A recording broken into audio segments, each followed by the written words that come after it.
Hello, my name's Annabelle Crabb and I'm absolutely thrilled that you can join us for the latest breast cancer trials Q&A. Coming from you to you live tonight from Brisbane with an absolutely cracking panel, whom I'll introduce in a moment, from the State Library of Queensland.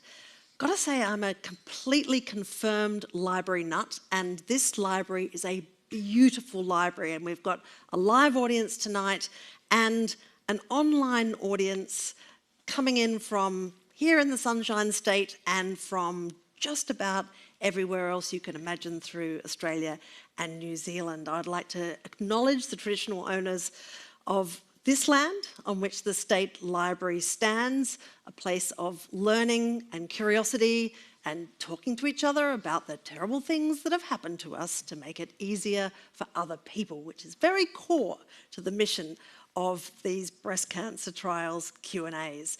Carilpa Point, where we now are, is located on the lands of the Turrbal and Yagara people and has long been, as I say, a place of meeting and storytelling. So, welcome.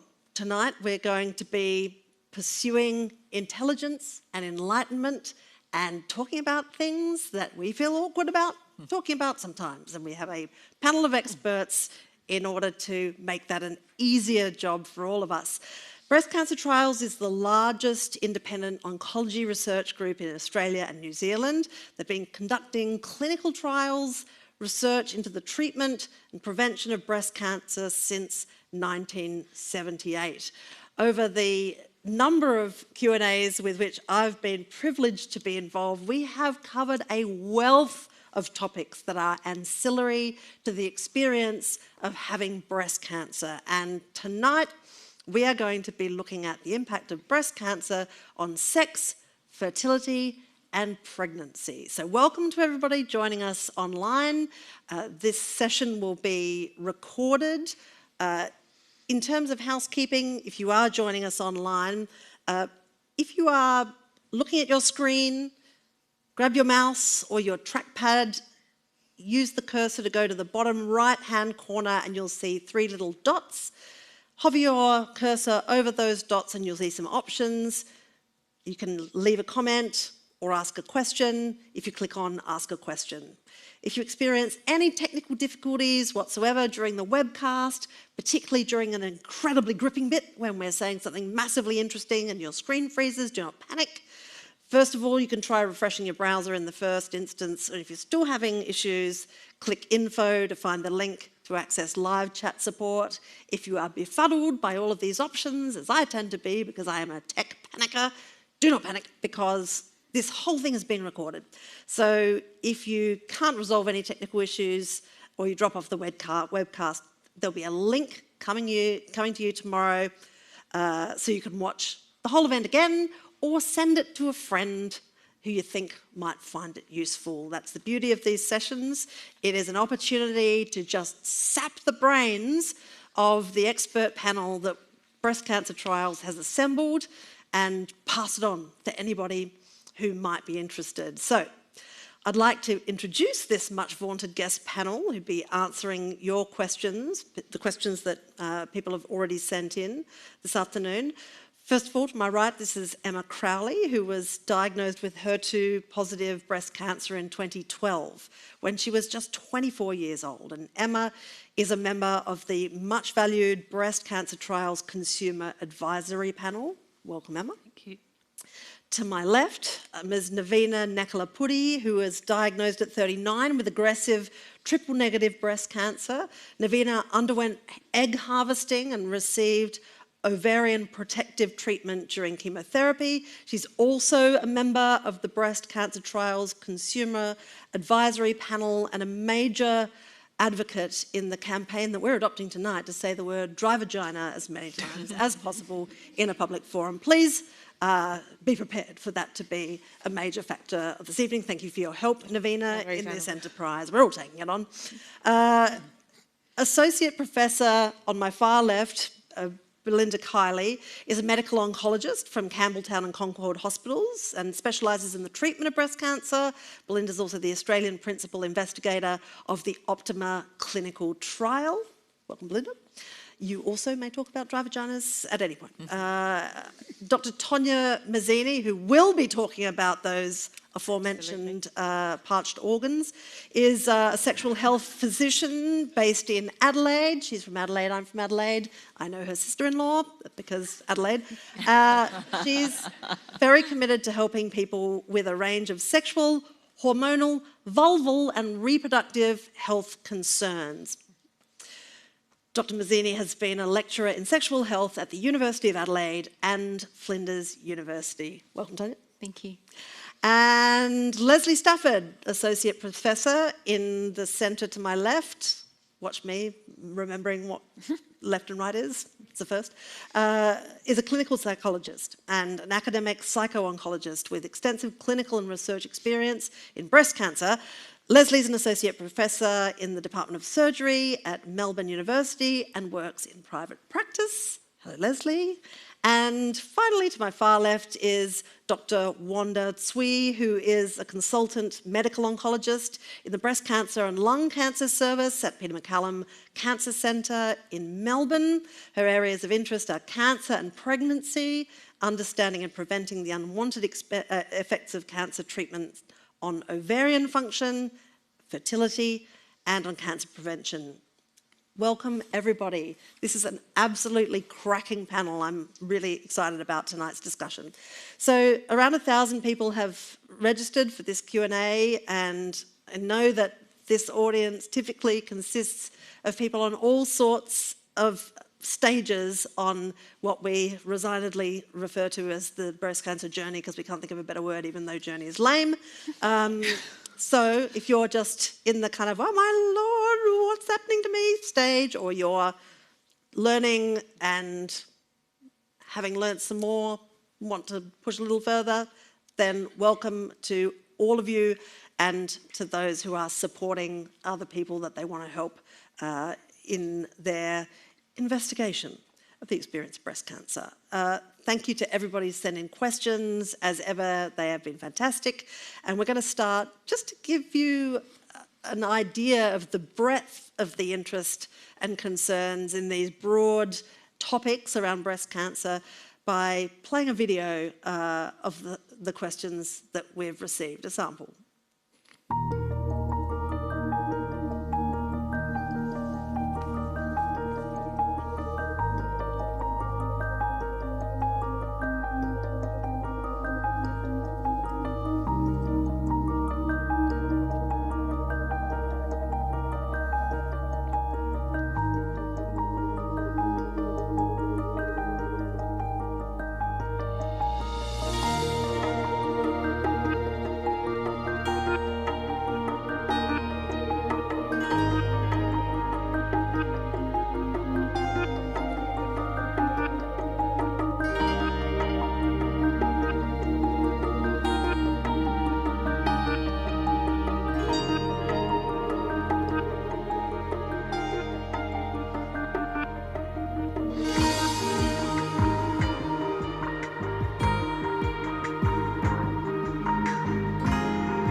When I watch those videos of the cross-section of questions that come in, I find it so moving, because I think we think about cancer and breast cancer as a clinical phenomenon, and when you see those questions, you remember that this is a condition that is affecting all sorts of people and women who are in a really complicated stage of their life, you know, where they're juggling all sorts of other stuff as well.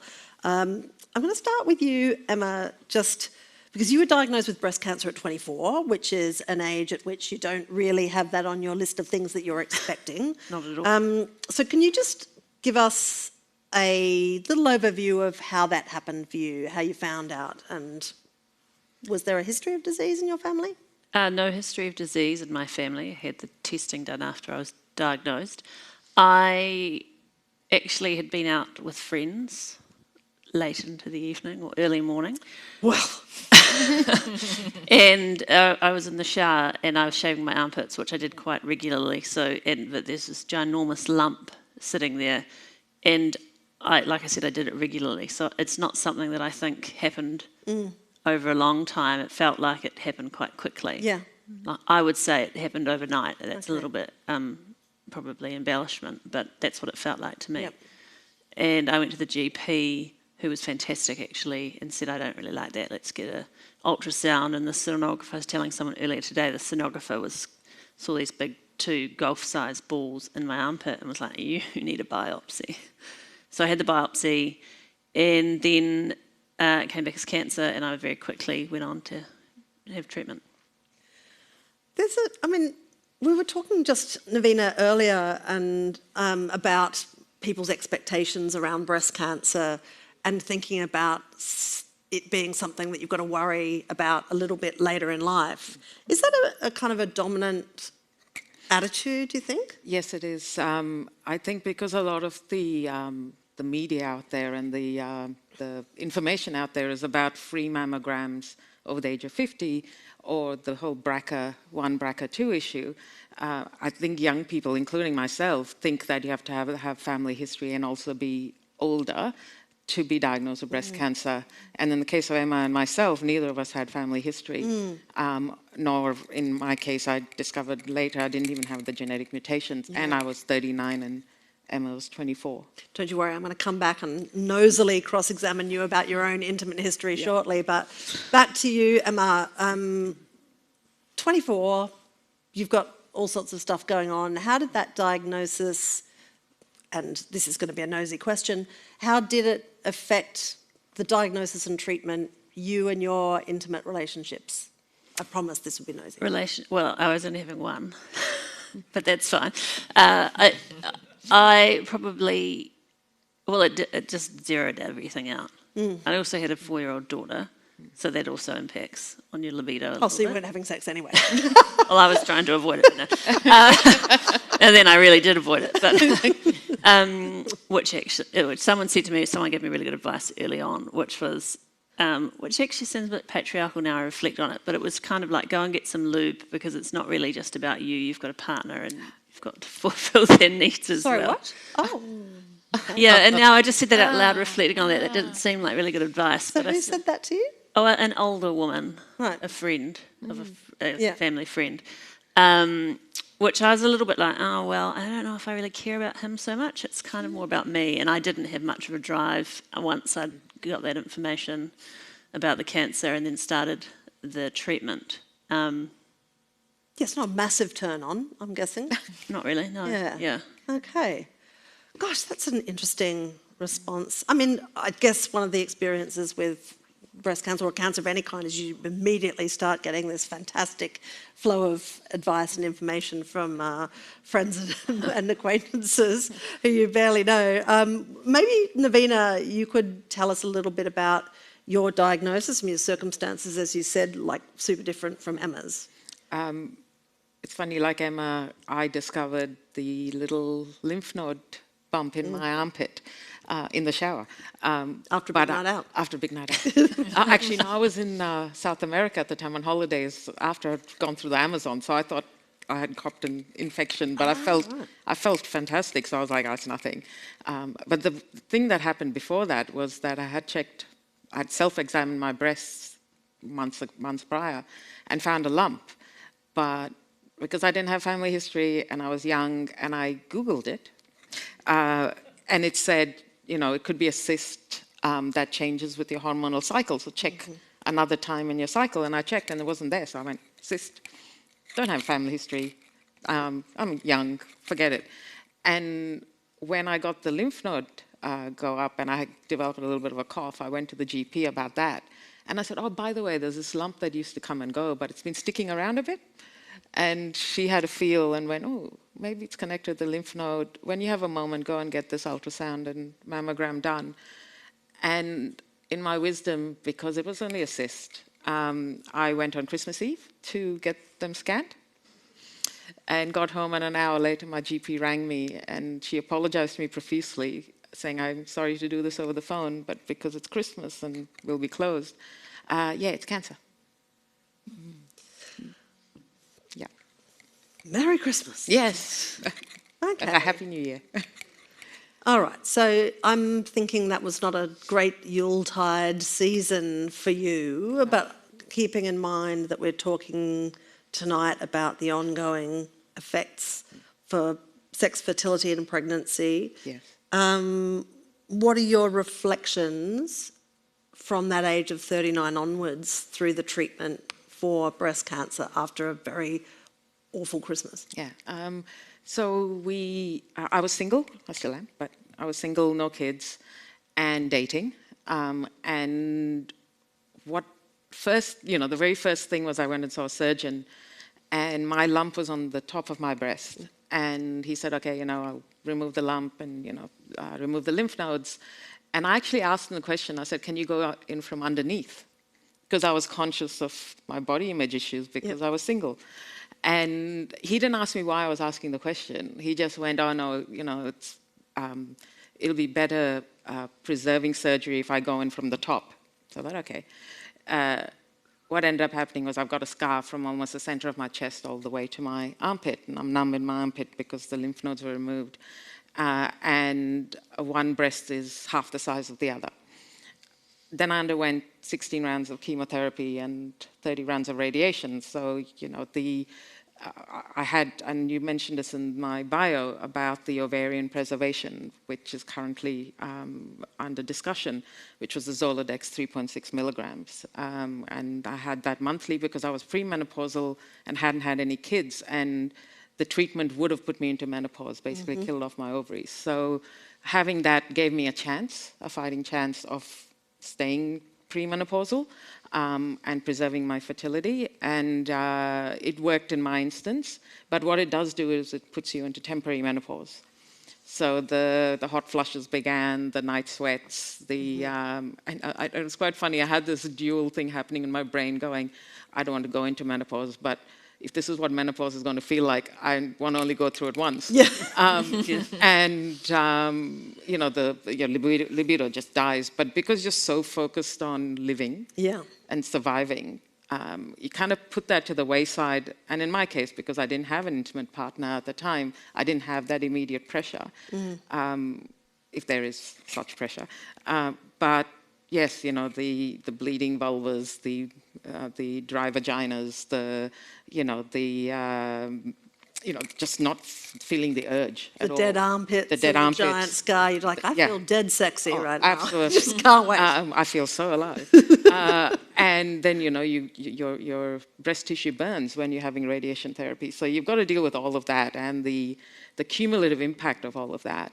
But then suddenly, you're in this post phase after treatment, and you kind of start thinking, I've got to live my life now. But you're left with all of these quality of life issues, some of which re-emerge, like your libido, if you're lucky and, you end up not being in menopause, or you end up having lifelong impacts. So the chemotherapy damaged my nerves, which put me into a chronic pain syndrome. So I have joint pain in all my joints still, 10, 11 years later.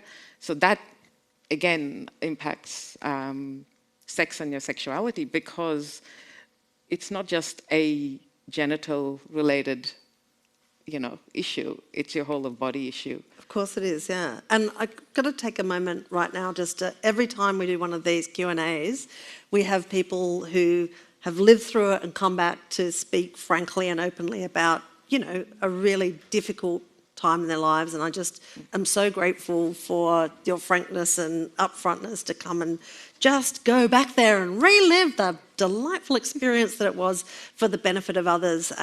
So thank you, and I'll be coming back to you. I'm going to just jump to you, Tonya, because one of the most asked questions in this Q&A is about libido. And why is it that so many women have this real dip in their libido as a result of breast cancer? Is it the treatment? Is it the condition? Is it a combination?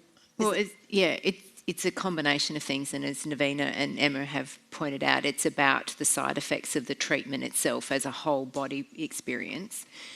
But a lot of it is around the hormonal changes as well. So for breast cancers that are estrogen, progesterone receptor positive, part of the treatment is to block those hormones, either with Zoladex or with adjuvant therapy, so the tamoxifen or letrozole type drugs.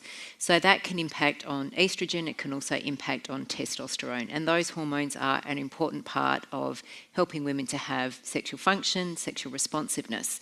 But they don't tell the whole story, because there are plenty of women out there who have got adequate levels of estrogen and adequate levels of testosterone and have no libido either.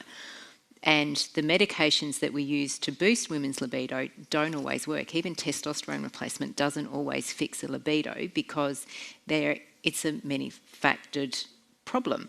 So there are relationship issues, there are communication difficulties, there are issues around just being a little bit bored sexually. I mean, that actually does come up in consultations. I'm very careful when I see people I don't have partners in, because women need to tell me their stories without fear of judgment from partners. Yep. And sometimes it comes through that, the sex has gotten pretty routine. It's, he does this, I do this, 6 moves, 3 minutes, and we're done. And anyone wonders why that's not inspiring. Yeah, and, okay.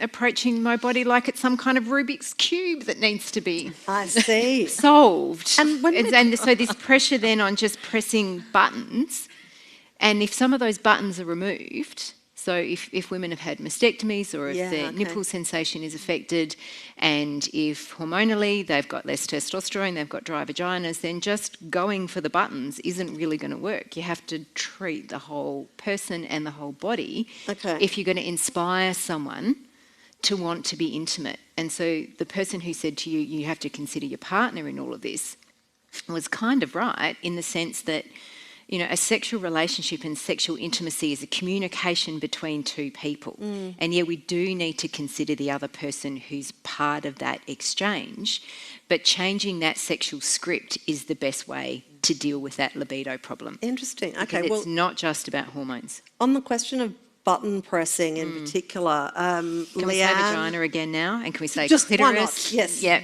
Okay, there we go. Just whenever you like. Okay. Leanne has said, is it common for breast cancer survivors to feel numb, as in no libido and just not wanting to be touched? Yes. And again, that's part of the side effects of treatment. So as clinicians, we think we're doing a really good job when someone's diagnosed and, they've found the lump, they've had the biopsy, and then we get them on the treatment merry-go-round really quickly. And as clinicians, we think we've done a great job if there's barely any time between the biopsy and the surgery and the chemo starting and the radiotherapy starting, and you get to the end of the 6 months and you feel like you've handed over your body lock, stock and 2 smoking barrels to a whole process where you're touched, you're put on a radiotherapy table, you have blood tests taken from you, you have CT scans, you kind of hand yourself over bodily, and you then feel like you need to kind of reclaim your body back. It's a little bit like having infants around. You can't even go to the toilet without an audience. There's someone hanging off your leg. You actually need to reclaim your body in order to feel like you're willing to share it again with somebody else. Right. And I guess it's a little bit like some women experience after childbirth, where they're like, oh, these bits of my body that used to be about fun are now about, ooh. And, they're sore and they don't respond as well, and they respond differently. So there's the psychological impacts of that treatment, then there's the menopausal impacts of that treatment, and lack of estrogen can make people feel very tired. So finding the energy to have an emotional libido, to be present for a communication and an intimate encounter, can seem like it's very low on your list of priorities. And then you've got a dry vagina and it hurts and it's not very good, and as humans we're wired to do things that feel good, not things that feel bad, and it feels like you're being impaled, then you're not going to want to do it again. It's pretty much an aversive stimulus. So Abigail has asked, how do you manage low libido while having breast cancer treatment? I wonder if you could start a step back from that. I mean, I guess people feel like they need to manage it.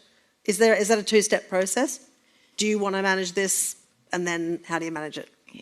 first of all, it needs to start with conversations. I think conversations with partners and saying, look, this is what I'm experiencing, this is where I'm at.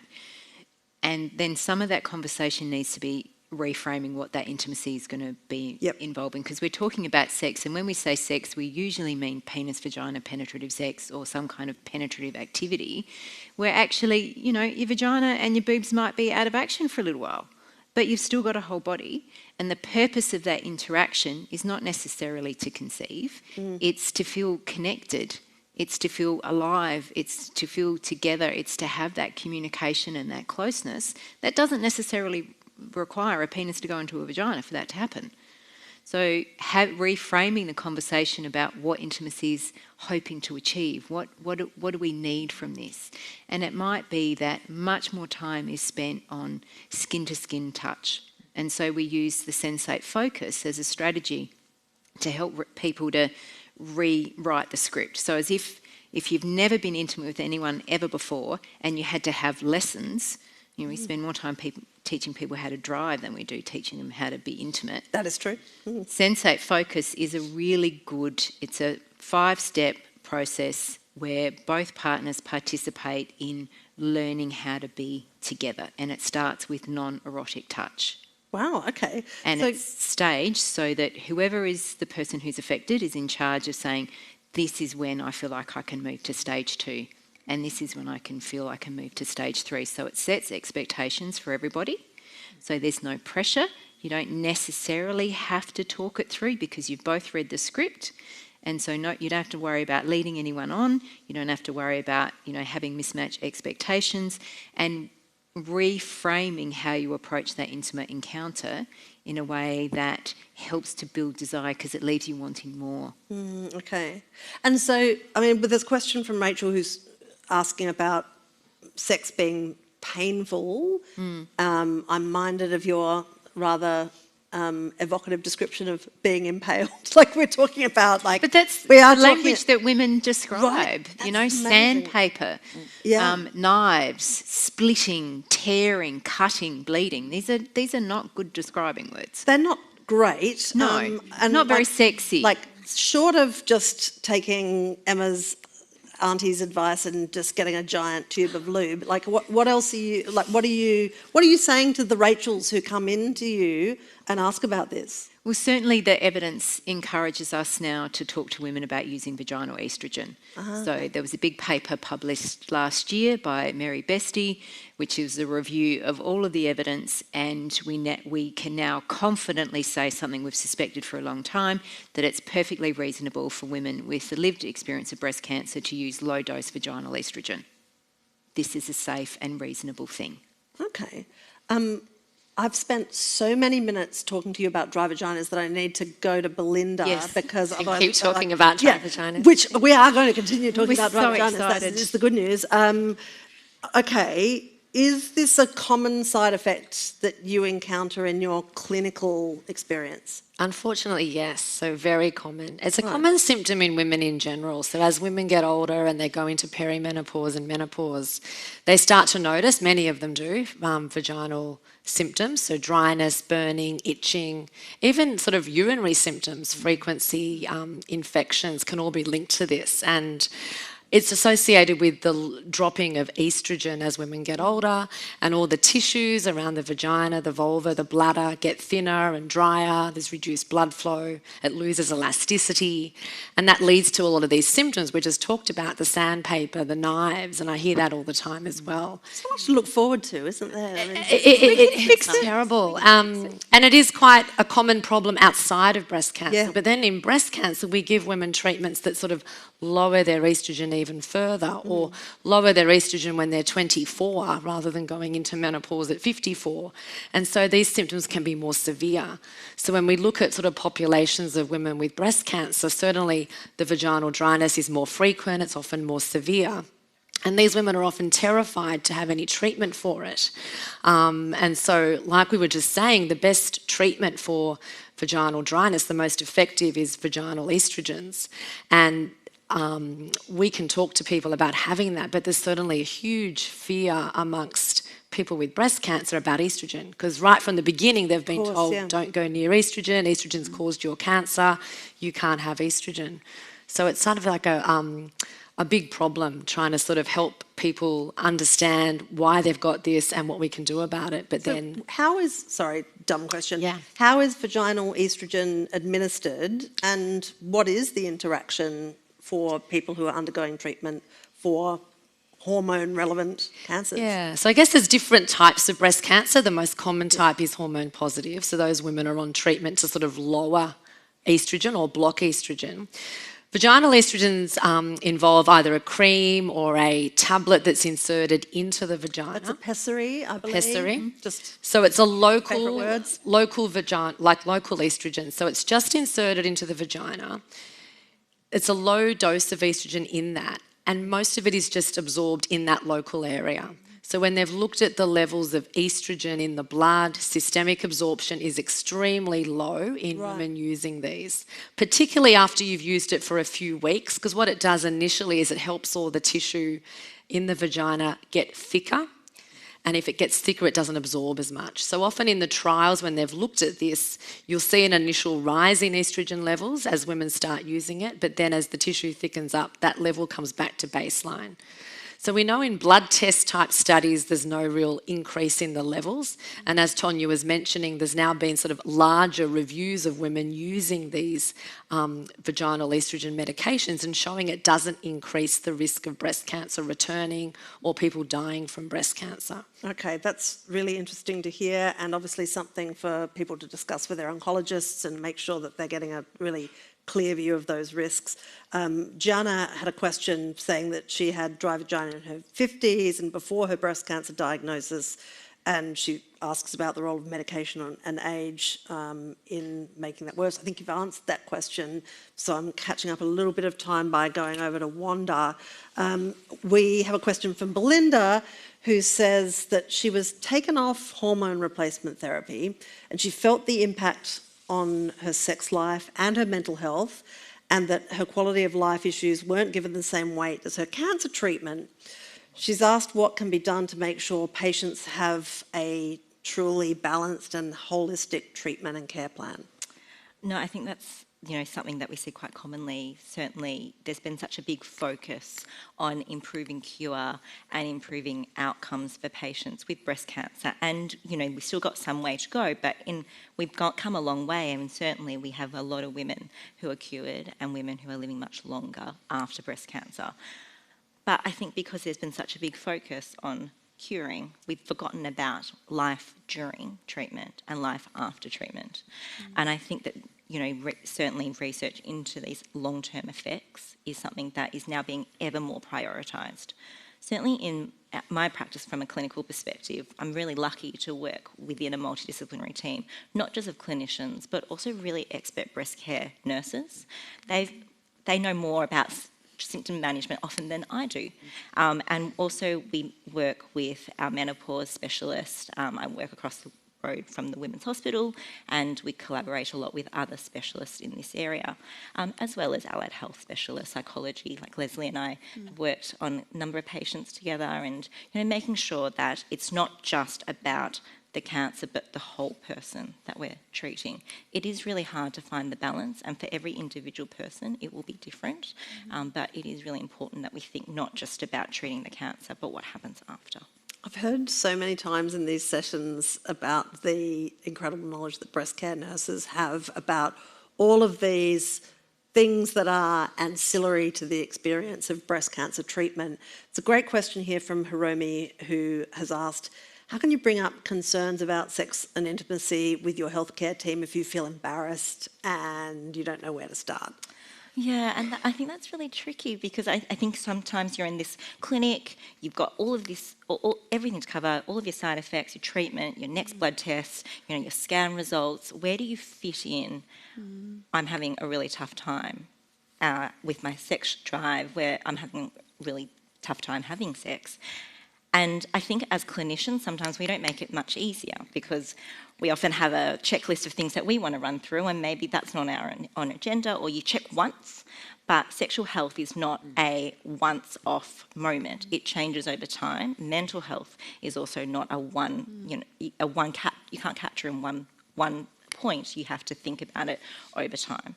I think one of the things that come back to is a lot of my breast care nurses that I work with are so great with reaching our patients, and I have a number of patients who will email either before or after a consultation about something they feel a little bit uncomfortable bringing up in the consultations to make sure that I'm aware. But also I think there's a lot That's of a research. great idea, yeah. And Just put it on the just put it- record and because then sometimes it feels hard to say it in Yeah. person, but if you write it in a text, an email, it's often a little bit less confronting, perhaps, to raise. But there's a lot of research now about EPROMs and PROMs, so patient-reported outcome measures. There's a lot of research into where that sits in the clinic. I think at BCT there's quite a few studies being discussed, and I think that's an area that would really help, I think, patients potentially addressing some of the harder to address questions, or for us to be able to focus in actually on what is really important. What does the person in front of me actually want to discuss? I've got a bunch more questions for you, Leslie, in just a minute, but I'm going back to our vagina supervisor, Tonya, just for a second. I've got a question from Angela who says she gets light spot bleeding during and after sex with her partner. Is there anything she can do to prevent that happening? Well, first of all, we want to know where the bleeding is coming from. We can't just assume that that's coming from vaginal atrophy. It might be a side effects of tamoxifen. So if someone's taking tamoxifen, that can cause endometrial hyperplasia, and then during intercourse, that blood might be coming from the uterus. So as a doctor, I want to know where that blood is coming from. And if it is coming from damaged vaginal epithelium due to vaginal atrophy, then we need to talk about vaginal estrogen, and also then various other emollients and lubricants that can be used. So Olive and Bee, which is an olive oil and beeswax-based lubricant developed in Adelaide by a pelvic floor physiotherapist. Ooh, okay. Fantastic option. Vaginal moisturisers like Replens, Vagisil.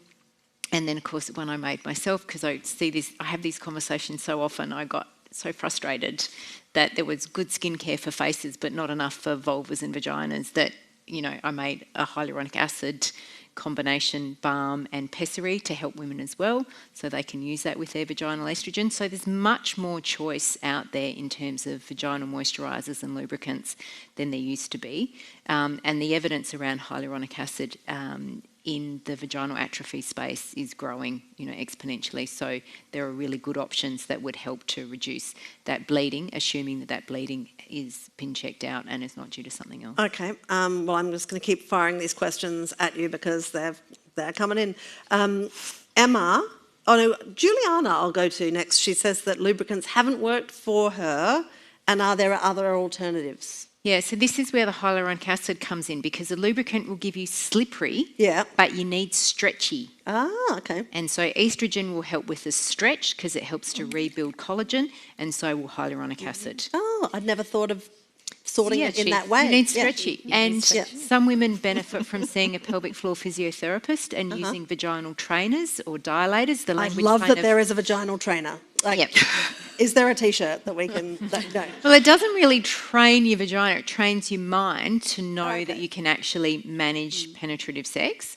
There are also training wheels for penises as well, and that's called an O-nut. So it's a little series of silicone rings that you can put at the base of the penis to control the depth of penetration. So we can train the penises and the vaginas to work well together and be happy. And a women's health pelvic floor physiotherapist can help with that. So that can be a really important part of people's treatment, particularly if their atrophy's been going on for a long time. So it's one of those menopause gifts that keeps on giving.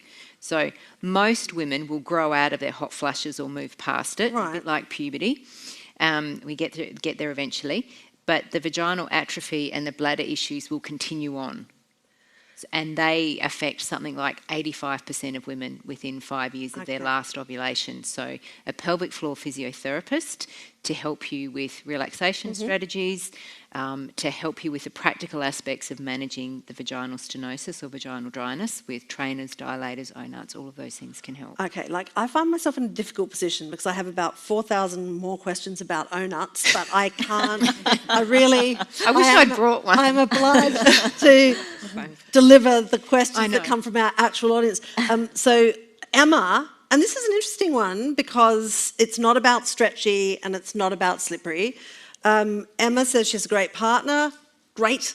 That's excellent, Emma. She has no body issues or mental health problems, but it's like her clitoris after breast cancer has just been switched off and she can't feel anything.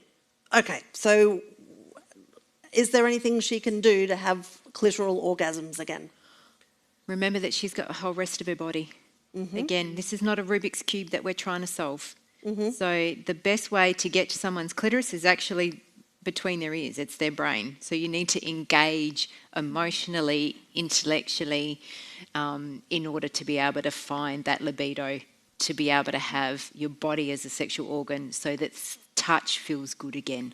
So is there a kind of tendency to think if you've been switched off that the switch is like where the bit is? And particularly if women have had very easy orgasms and they haven't had any difficulties in their sex life before, it's just all worked well by some magic process. When it doesn't work well, we tend to panic. And we go, oh my God, it's bad, it's different, it's never going to be the same. And don't have a language and a process for working our way back to something that can actually be good. Because we're not familiar with the mechanics. It's like driving an electric vehicle and you're like, I can't actually fiddle with anything. Yes, because you haven't had the lessons and you need to go back to sensate focus and you need to find the other erogenous zones in your body so that you can actually enjoy that interaction again. I feel like there's a question from Robin who says, and lots of people have asked, will my libido eventually come back after treatment or is it gone for good? I feel like you've really gone into that question already. Are there some people absolutely that just... it is possible to find a way to harness your emotional libido. It might not be random horniness striking from nowhere, unless, of course, women meet a new partner. And so the evidence is that even women who've had their ovaries removed, who've got no hormones at all, if you get them an exciting new partner, then all of the other hormones kick in. So if George Clooney rocks up, you're going to be good to go, ovaries or not. Isn't that interesting? Because then you've got all of the feel-good hormones, you've got the oxytocin, you've got the endorphins, you've got the desire to get to know someone. So it doesn't matter what your estrogen and testosterone is. You want to connect with this person. So your emotional libido is driving the bus. And then you're fine. What about if you're trying to still do it with your boring old partner? Well, then your boring old partner needs to learn some new tricks. Okay.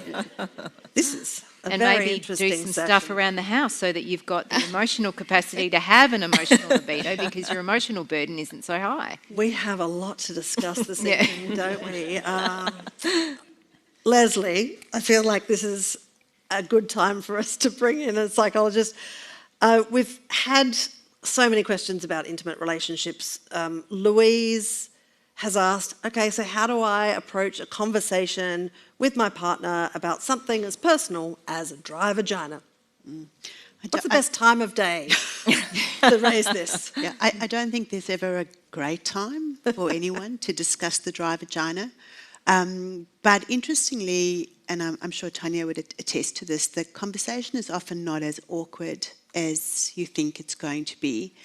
I think the idea is to choose a time where you're not having sex, a separate time from that where you're reasonably relaxed and not in a rush. And I think key to this is presenting the issue as a shared issue rather than as a personal failure or a personal criticism. And so that might look something like, you might have noticed that I haven't been enjoying sex as much. I have found that my vagina is quite dry since the breast cancer treatment, and I was hoping we could work on that together to make intimacy more comfortable. I think it's often useful to point out that it's not an issue of not loving the person anymore, not having feelings for them anymore. And it's not that they're less attractive, that it is, as Tanya so eloquently put, this very multifactorial situation. And not yet another thing about your body that you have to get fixed, right? Like, because that obviously, if you're in a state of exhaustion about having all these other bits fixed, then if it feels like your responsibility to fix this new thing, that's a bit boring. I have a sort of follow-up question from Joe, which is more about the way people see themselves. Joe's asked about how you can feel sexually attractive again after going through breast cancer. Again, I think we're between the ears a little bit here, aren't we? Yeah, absolutely. So feeling unattractive after breast cancer is common, but not necessarily permanent. And what I often suggest is for women to give themselves an opportunity to redefine what attractiveness means now, and not to focus too much on what their old self was. And so, I recommend to talk very openly to your partner, if you have one, to spend time getting to know your body, to think about which aspects of you still like, which aspects of you are attractive. And attractive is not only, physical. There's value to us well beyond our appearance. And so, I talk about that quite a bit with my patients. I guess that there is, this is sort of a process that women go through over a life cycle, right? This question of, well, what is attractiveness, what is worth, what value am I? It's sort of been something that has plagued and enlightened women over the life course for a long time. Is part of this that breast cancer treatment sometimes really accelerates women through these phenomena and make these changes faster than they would ordinarily encounter? It's like menopause on steroids. Yeah.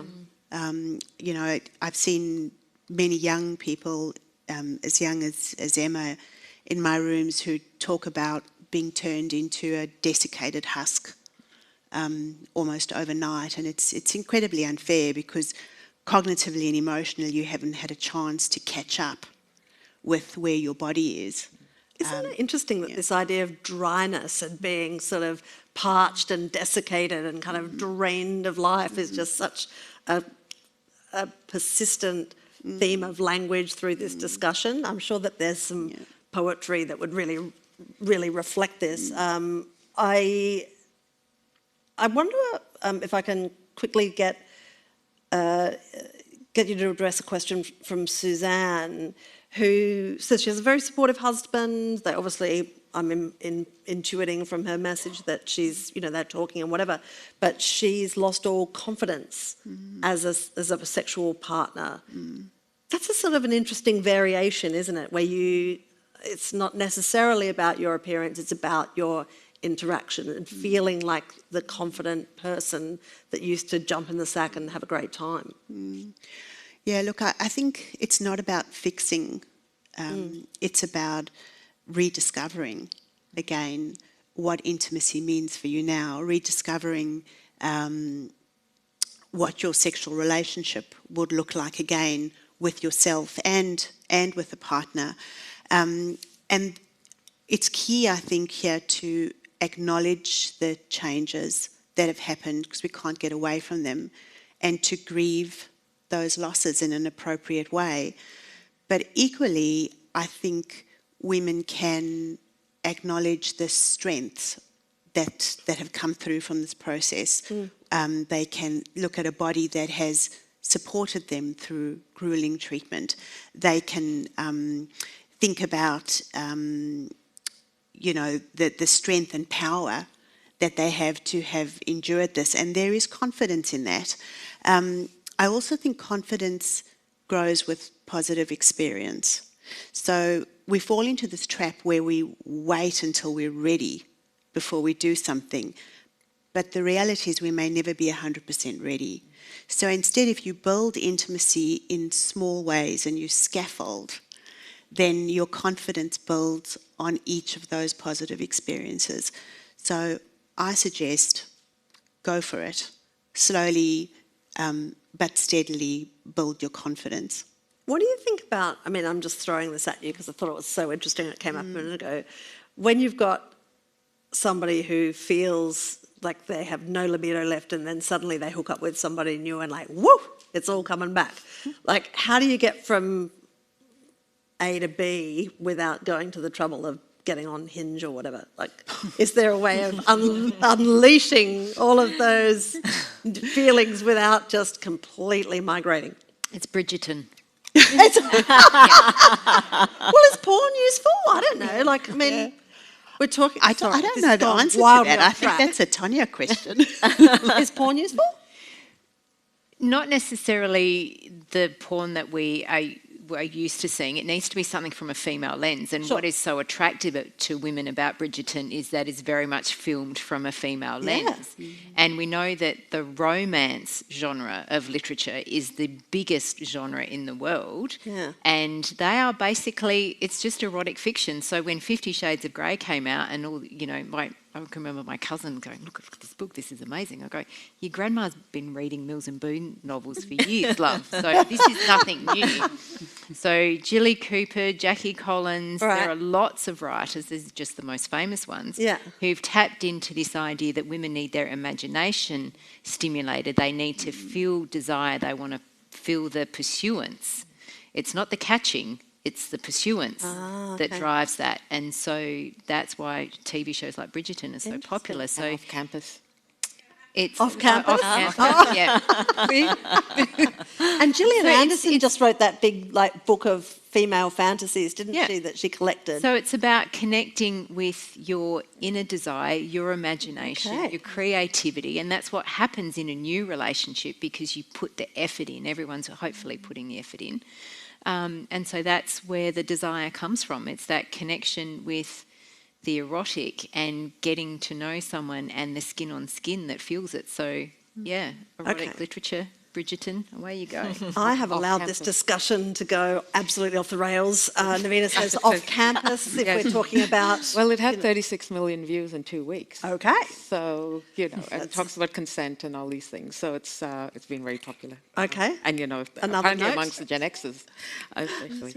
I did have one final question in this bracket for Leslie because Beth has asked, and this is a really sensible question, what is the best place to go to find resources and information on support, apart from Bridgerton and obviously off campus, in relation to sex and intimacy for breast cancer patients? I think it depends what you're looking for. There's very general, solid information on websites like Breast Cancer Network of Australia or the Cancer Council, and there are various PDFs you can download and booklets and so on. But that might not be specific enough or focused enough. So I would recommend talking to someone like one of our wonderful breast care nurses or to the GP, who would then be able to point you in the right direction, whether that's to a pelvic floor physio or to someone like Tanya or to a psychologist or to a discussion with a medical oncologist about estrogen. So it really does depend on what you need. Shout out to the breast care nurses though. Oh my gosh, I remember in our session that we did about side effects, they just have got all of the hacks. It's kind of amazing.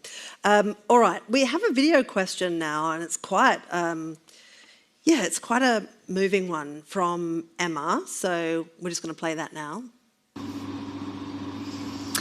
Hi, my name's Emma, and my question is a tricky one. I found out in May this year that my breast cancer had recurred after 18 months. ER, PR plus HER2 negative. I don't have the BRCA gene. It's in one breast only, my left breast. It returned, and I was planning to start with a mastectomy. And a freak miracle happened, and I found out that I was pregnant. So now I'm 8 weeks pregnant, and I'm waiting until my second trimester to have a mastectomy. My question is, have you ever met anyone who's been in the same situation? Because I'm absolutely terrified. And of course, I'm absolutely heartbroken that I'm going to have to do this with just one breast. But at the same time, it's just what I've been dealt with, and I just appreciate any guidance or support. Oh, Belinda, I hope you can feel every single person in this room, and I know on this panel just reaching out towards you and just wanting to give you the biggest hug. Wow, what an unbelievable collection of events has accumulated around your body. I'm going to deliver you into the hands of Belinda in the first instance. Belinda, have you met someone who has been in this position? I have. So, I mean, thank you, Emma, for sharing that with us all. I have seen other people in this situation. So I think most oncologists would see people who are diagnosed with breast cancer during pregnancy. And it's certainly very challenging for everybody involved. Emma mentioned that it's a hormone receptor positive breast cancer. So when we're sort of treating breast cancer, there's various different treatments. So she's mentioning that she's having surgery, and yes, that can be done during pregnancy. Actually, chemotherapy can be delivered during chemotherapy. I don't know enough to know whether Emma During pregnancy? Yes, so I don't know enough to know whether Emma needs chemotherapy, but certainly during pregnancy we can give chemotherapy. So if a cancer needs it, you can actually give the sort of usual chemotherapy while someone's pregnant. It's also a very difficult thing to do, but I have got several women now who I've given chemotherapy to who have gone on and had babies. Their babies are born often with hair sort of showing that the chemo doesn't affect the baby. And now I've got those women coming into my clinics with toddlers, and those, same babies that I know had chemo or grown up. So chemotherapy is safe in the second and third trimesters. The hormone blocking therapies are not used during pregnancy, so they're things that we would have to wait till Emma's had her baby for her to start those. But I guess just reassuring Emma that breast cancer is not an emergency. She's got time to work these things out and make sure that she gets whatever treatments are recommended for her, she knows before she makes any big decisions. And often, if it's not a very emergent situation, then that hormone therapy, waiting to do that until after the pregnancy is okay. And so that's probably what I'd be saying. There's a lot of things we can do. And also when you look at women who have pregnancies and breast cancer, their outcomes from their breast cancer in the future are not worse. So those women have similar long-term survival cure possibilities as someone without pregnancy. So I'd be reassuring her that she can still have a lot of the treatments and her outcomes from the cancer should not be affected. Thank you, Belinda. And Emma, I hope that, when we talked about the journey, while you're in a very, very stressful part of it. And I think what we've learned is you are not alone. And also, congratulations on your pregnancy is the other thing that I would just say. My gosh, it's never straightforward, ever, is Absolutely. it? But hopefully there's a good team around Emma helping her. I mean, she needs her gynecology obstetrics team and her cancer team. When we have this situation, we've all got to work really closely. Which is just another reminder of multidisciplinary care, right? Which I know is something that's come such a long way in the last few decades. We have a question from Bernadette as well, who wants to know if all chemotherapy affects the reproductive system, and how long does it take to get back to normal functioning? So different chemotherapies so when it affects the reproductive system, I think what we're talking about is damage to the ovaries and putting women into early menopause. Yep. Different chemotherapy drugs do that more than others, but unfortunately the main ones we would use in someone with breast cancer are probably all the ones that do this. Yeah. So I think Navina was mentioning she had a medication during the chemotherapy to try and protect her ovaries. So that's one of the things we do if we know we're giving chemotherapy to someone who wants to try and preserve their fertility. we give a treatment during the chemotherapy to turn the ovaries off, and it kind of makes them less sensitive to damage from the chemotherapy. So that can try and minimise the damage from the chemotherapy. The chemotherapy harm to the ovaries is more common the older you are having that chemotherapy. So we know very young women are more likely to come out of their treatment and regain their fertility. Yep. The older you are, the closer you are to menopause, the higher the risk that it could be permanent ovarian damage. As far as how long does it take to recover, it's very variable. I think on average it could be about 2 years from when you finish your treatment to getting your periods and your fertility back. For some women it can be a lot quicker than that, for others it can be longer or it can be permanent. So it's a very personal, individual thing. It's hard to sort of say exactly, but certainly the younger you are having treatment, if you've had that Zoladex or treatment during chemo to protect the ovaries, it's more likely. Okay. And just to add another complication, Patrina has asked, I'm just going to read this question out because I don't want to get it wrong.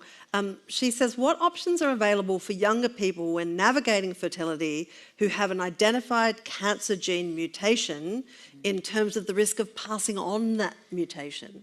Yeah, so that's even more, Patrina's got even more to deal with. So I think the gene mutation she's probably referring to are, there's several breast cancer genes that if you have a mutation increases your risk. So the two big ones that most people have heard of are BRCA1 and BRCA2. And these are genes that are passed down through generations. So if somebody has a breast cancer predisposition gene, and they want to have a child, their risk of their child getting that gene is 50%. So each person has two of these genes. One has the gene mistake, one doesn't. So they could pass on their mistake gene or their normal non-mistake gene. So a 50% chance of each child having that gene mutation. If women are using IVF and having embryos and eggs collected and sort of saved, those embryos can actually be tested, which might be what she's referring to see whether they have the gene mutation. And then the embryos without the gene mutation can be selected out, and they're the ones that are actually implanted. So you can actually do genetic sort of testing of embryos before implantation if you are aware that you've got one of these gene mutations. So do you have patients that don't need IVF clinically going through that process so that they can Some make women those do choices? that, and then I mean that's not all of expensive, them. Yeah, it is. I mean that's the other thing. It's expensive, and I guess we just don't know where medicine will be up to by the time these babies are adults. We might be sort of managing this very differently, so it's hard to know. There's a 50% chance your baby won't have this gene, so a lot of people don't choose it. But I think, I mean, if people are doing IVF for their breast cancer before chemotherapy, which we'd always be recommending, they may then have the embryos saved that they could do this. Okay.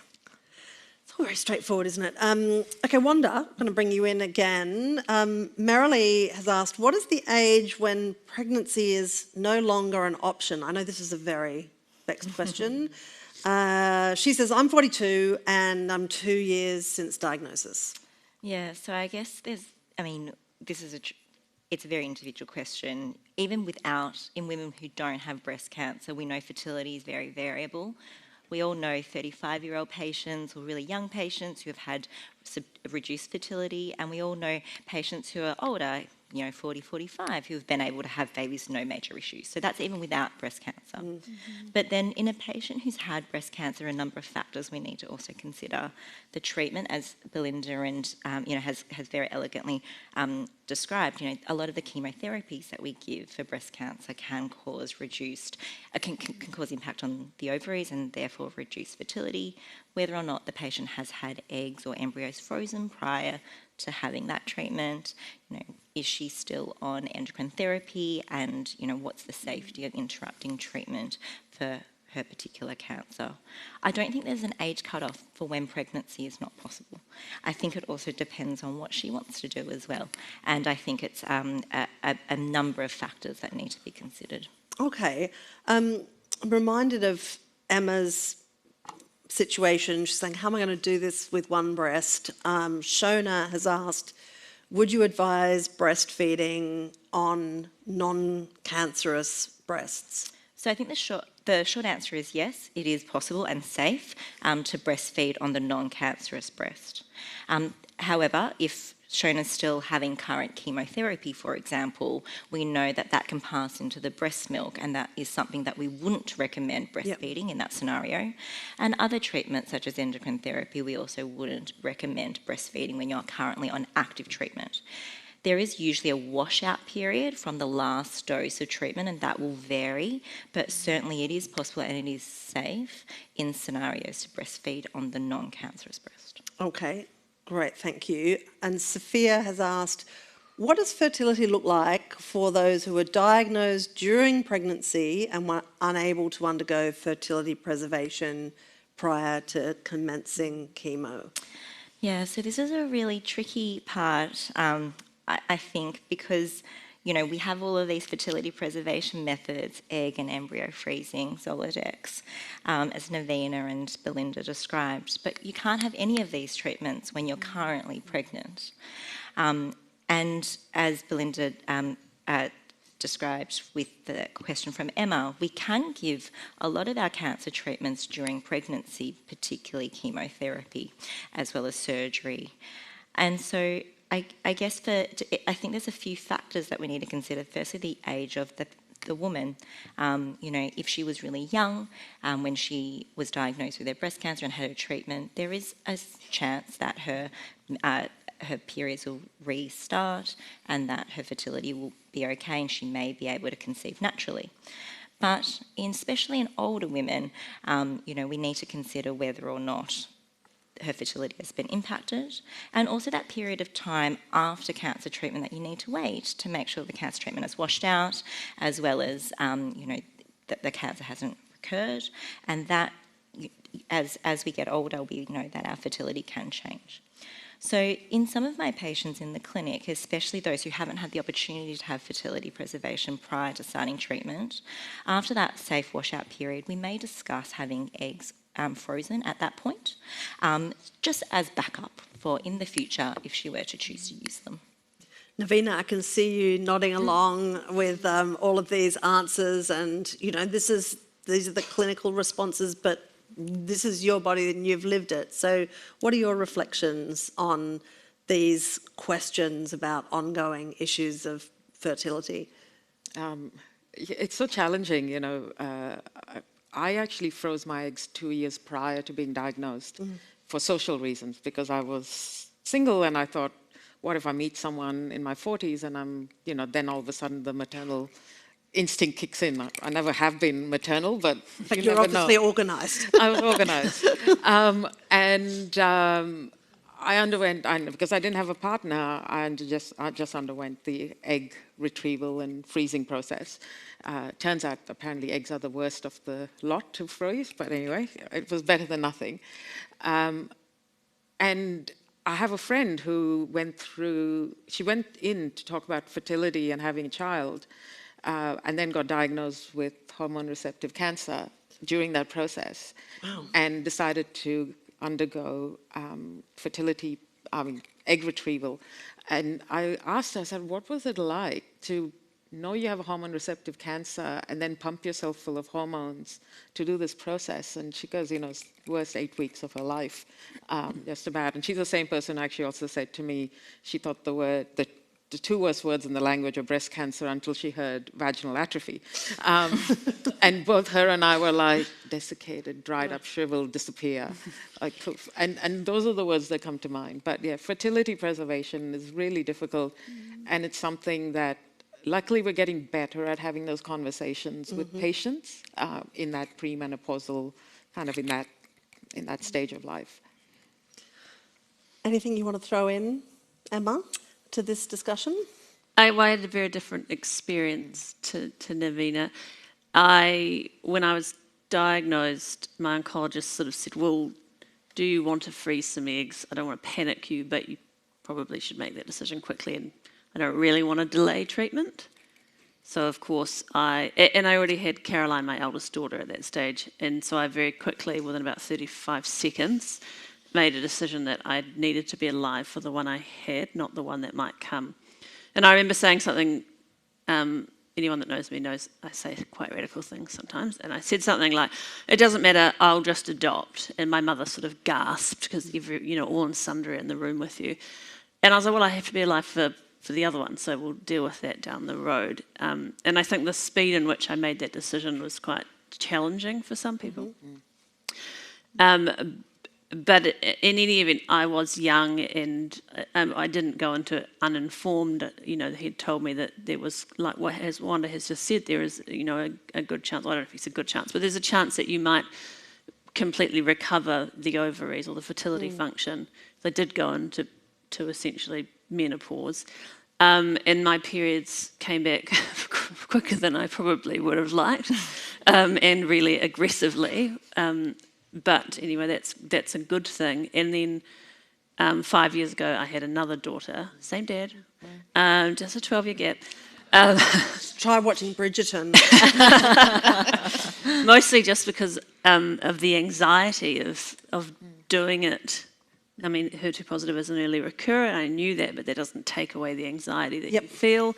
And so there was a long gap, and so now I have an 18-year-old and a 5-year-old.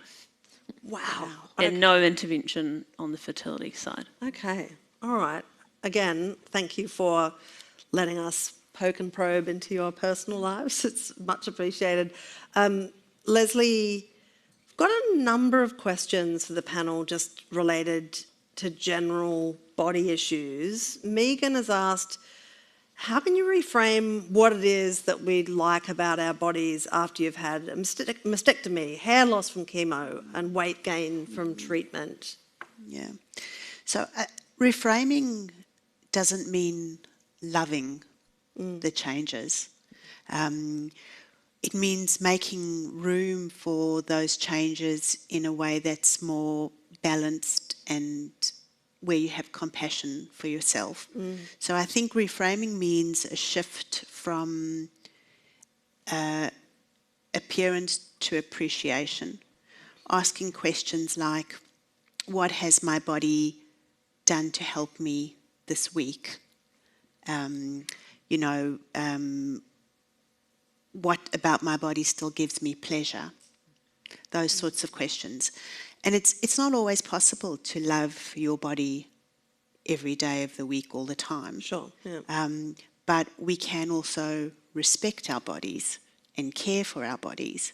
And I think that's an important part of the reframing. I think sometimes that there's a tendency to identify your body by the way it looks to other people, or or the way that it feels when you move around in it. But there's I've heard again and again on these panels the way people talk about reorienting themselves in relation to even the natural world and moving into the senses that they have and kind of relating from the inside out rather than the outside in. Is that just me making up mumbo jumbo, or does that make sense? I think it's normal after breast cancer to feel quite disconnected from your body, from your experience. It takes time. It's almost like you're pushed into a parallel stream of life, and then you have to reintegrate back into your regular stream, and that takes time. So we encourage women to get to know their bodies again through simple things like looking at themselves in the mirror, even if that's a graded exposure, so for longer and longer times, through touch, through massage, through doing things that give them confidence, wearing clothes that make them feel good, learning to use their bodies again through exercise. I guess there's a component of learning to trust your body again when so many women do feel let down by having been diagnosed in the first place. Okay, Alexis, and this is such a good question. She has asked, and bless you, Alexis, for jumping in to ask this.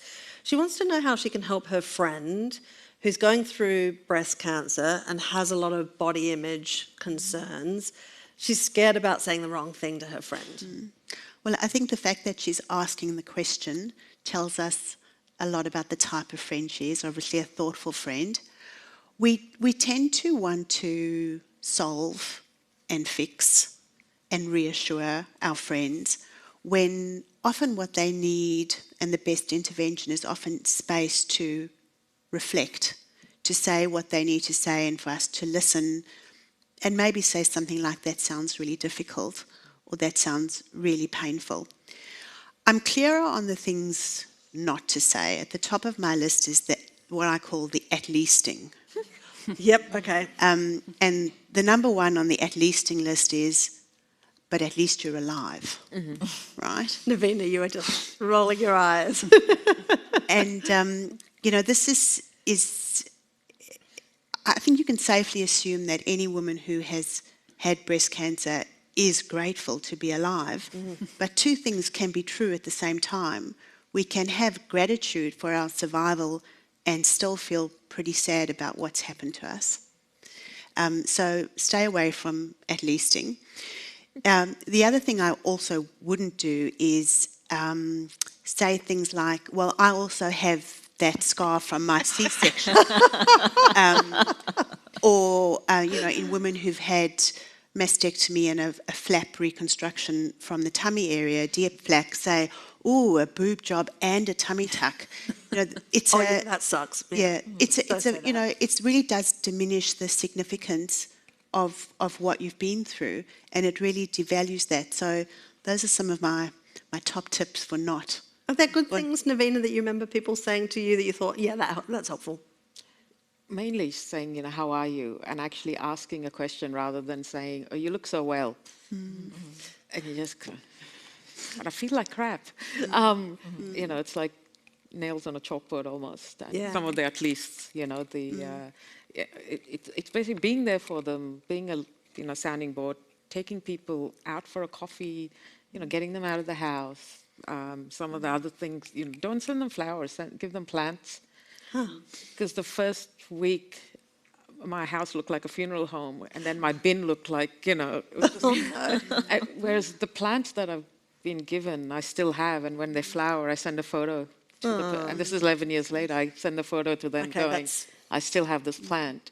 IOUs, can we come and clean your house for you, or, walk the dog, or do your laundry. Like those sort of things are really helpful. Useful things. Okay. They're great tips. Yeah. Plants, not flowers. I love that. Leslie, one last one for you. Lee has asked, well, how do you recover from losing your breasts from cancer and the scarring and trauma that can come with that? Is there anything in particular that you think is unique to women who've lost their breasts? Well, I think, breast cancer is so difficult for us because our breasts are front and centre to our bodies. It's almost like a face without a nose if you lose your breasts. And because historically it's a side of sexual responsiveness, there's all this cultural overlay. So I think it is a little bit different. There's no magic to recovering from breast cancer. Time helps. The recognition that emotion comes in waves helps. It isn't just a sort of linear trajectory of treatments over, so let's get this party started again and pick up where we left off. It doesn't quite work like that. When women fall into that trap, that's often when they fall into a real heap because their expectations of survivorship are not met. So, I would say give yourself time, give yourself permission to grieve the losses that you've endured, and respect that process. That does take time, and it is difficult. I don't think you ever fully leave behind an experience like this. I think it moves forward with you. People say, I want to get over it, I want to get past it, I want to move beyond it. I mean, you do, I suppose, in a sense, move beyond it, but it also moves with you. Yeah. And that's okay. If I can add one more Yeah, thing, please. Annabelle, I was just thinking, I often say to people, you need to be kind and patient with yourself. I think we're often not, we're most impatient. And also for your friends and family and partners to also be kind and patient. Because it's while you might look the same on the outside, but you have your clothes on, you're completely different and you've gone through quite a trauma. These are all excellent words of wisdom. Speaking of time, we are rapidly running out of it, and I want to make sure that we talk about the road ahead. Belinda, you have a couple of research projects with breast cancer trials right now. I wonder if you could tell us about the study on treating genitourinary symptoms in women and what you found. So this is coming back to dry vaginas, It is, actually. because I promised that there'd be a lot of we'd dry come back to vagina that. here. And So I'm incredibly grateful, actually, that I have received some funding from breast cancer trials to do some research. I'm quite passionate about trying to work out how we can improve the sort of general menopausal symptoms in women with breast cancer. So I think there's been a lot of progress in menopause and lots of research, and you see it in the media all the time now, but the group that is forgotten is the women with breast cancer who are trying to deal with menopause. What can we do for them? So the first study was giving vaginal estrogens to women on aromatase inhibitors, one of the hormone blocking tablets. And I think what we sort of learnt from that was, firstly, we were sort of forced to ask people about their vaginal genitourinary symptoms. And I think my colleagues who maybe were sort of not asking women and thought this wasn't a problem suddenly realised how common this was once they started asking people, because they were looking to see whether they were interested in the study. So that was one big finding. isn't that interesting? We So need it's really to just ask. naming and surfacing the issue. Yes, we have a study. Is this something that's a concern for you? Right. Because like Wanda was saying, patients are often scared to bring this up Yeah. or embarrassed. So by getting people to talk about the study, then we uncovered this problem. Oh, interesting. This is And- one for Gianna, who asked the question before Yes, about that intersection. And also just recognising how little people know that about, like, some of them didn't realise this was a side effect of the treatment. So I think as doctors, we're not doing enough when warning people when we start these hormone therapies, this can happen, and this is what you can do about it. And so many women aren't even doing the simple things like the moisturisers and the lubricants that we spoke about. They don't know about these things. So there was a lot of sort of learnings from this, as well as learning that the vaginal estrogens were very effective. The women that used them found they worked, and even in the context of a hormone blocking tablet, they were still effective. Well, that's amazing. Thank you for everything that you've contributed, both of you, to this panel tonight. But you're also doing another project. You're aware of a new study looking into the treatment of low libido, yeah? This is another study I've about to be starting. Oh, great. Looking at testosterone. So there's a lot of information about testosterone at the moment in the media and how Mainly about the US Army, isn't it? it's a wonder drug, it's doing all these things, but very little has been looked at in women with breast cancer. Interestingly, testosterone is converted to estrogen in the body, so there are some concerns that maybe it's not safe in breast cancer. So what I'm trying to do is start with a small study where we're going to be giving testosterone to women, like it's a topical cream that they use, getting them to use that if they've got low libido to see whether it helps their libido. So trying to get just a bit of data about, does it work in women with breast cancer, and is it safe? Is there any sort of sign of a problem? So trying to sort of do a small study and then perhaps building it into a larger study if we see this. But the other thing I think I'd say, talking about libido, is one of the big things is, are people bothered or distressed by this? So we know that low libido is very common, but I have a lot of women who will say, but I'm not bothered by that. I don't really want to do anything about it. It's fine. I don't care. So I think it's sort of looking for the people that are not only, they've got low libido, but it's also distressing. Yep. And they're the ones that we need to help. Okay, well, thank you for asking the questions and doing the research. Wanda, I want to come to you too quickly about your research project with breast cancer trials. So this is about whether the drug olaparib, Yep. if I'm putting the emphasis on the right syllable, does it affect ovarian function? Could you, for the benefit of those of us who can't pronounce this drug, let alone understand what it is, explain what it is and what's the research?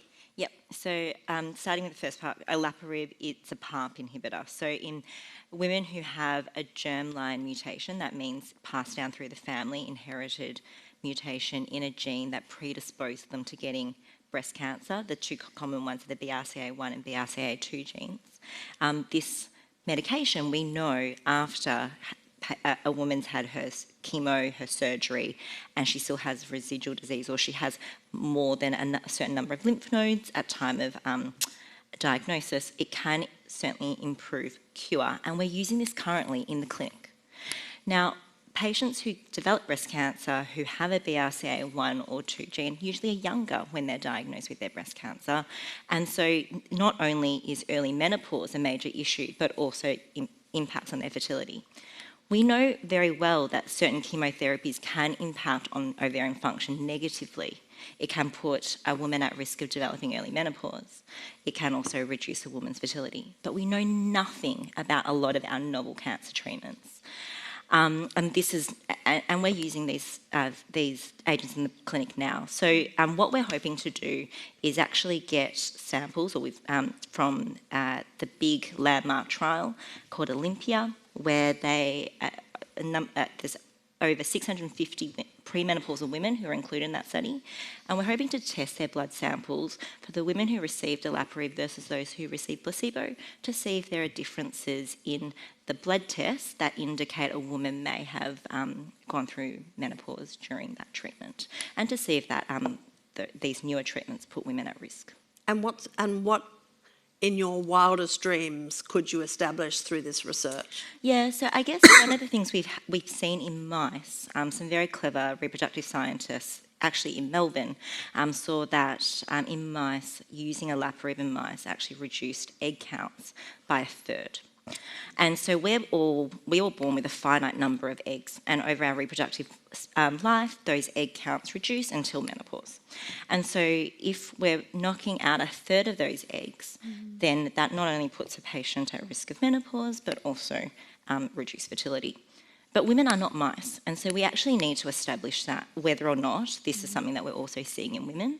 And that will help us be able to develop preventative strategies in the future, because perhaps the way it impacts on the ovary is different to chemo, and the strategies we currently have are not going to be effective. So that's something that I think we need to work on, and certainly we're also doing some work in immunotherapy as well. Great, thank you.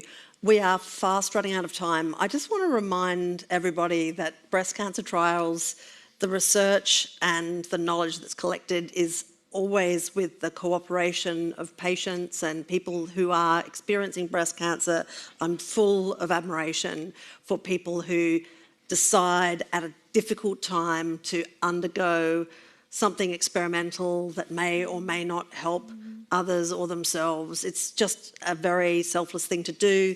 If you have personal reason or general reason to support that research, you can go to the website and make a contribution. I want to finish off tonight by repairing to our two generous contributors who have been on this adventure. And I want to ask you quickly, each of you, given that you're on the Consumer Advisory Panel, given that I know that that panel does influence the sort of research work that breast cancer trials does, what would you like to see in terms of an advance in this particular area of experience of breast cancer?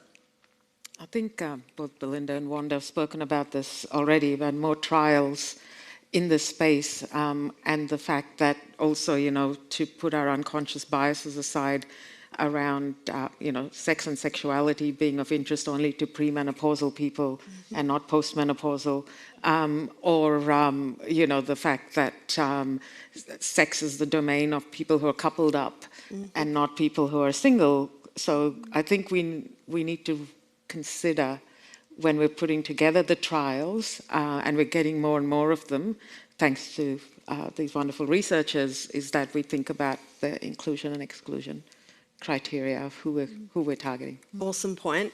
Emma? Echo Nav's sentiments, and I think also talking about it more and I've learned so much tonight, which is probably could have dealt with useful a long time ago, but having access to people like Tonya and the support services, publicly funded, probably, particularly, I don't know, in both countries, would be helpful, because I think that also goes to the issue, no one wants to talk about it, but if it's something that's given to you, it's not quite as awkward as having to go and seek it out for yourself.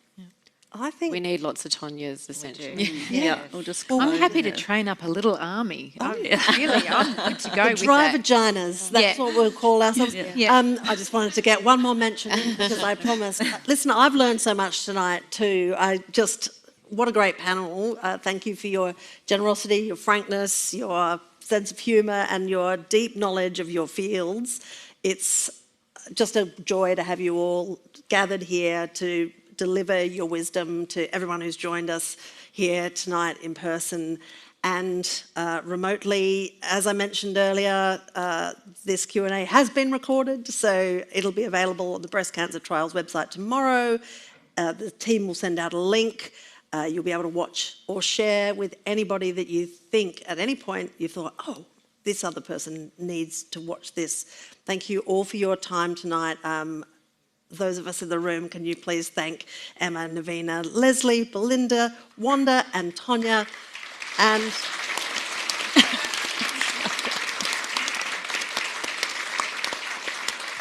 and of course everybody who was generous enough to send in their questions. Dry vagina, there you go, I'm out. Thank you and good night.